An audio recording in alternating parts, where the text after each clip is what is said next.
तुम पर आग के शोले साफ और धुआं मिले छोड़ दिए जाएंगे तो फिर तुम उनका मुकाबला न कर सकोगे।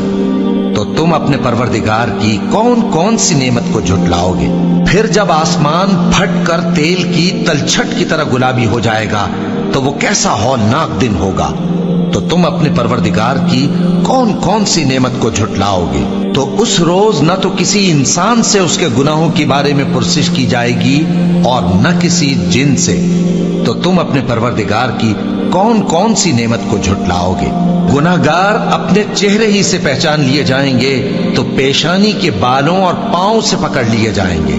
तो तुम अपने परवरदिगार की कौन कौन सी नेमत को झुटलाओगे। यही वो जहन्नम है जिसे गुनाहगार लोग झुटलाते थे। वो दोज़ख और खौलते हुए गर्म पानी के दरमियान घूमते फिरेंगे। तो तुम अपने परवरदिगार की कौन कौन सी नेमत को झुटलाओगे।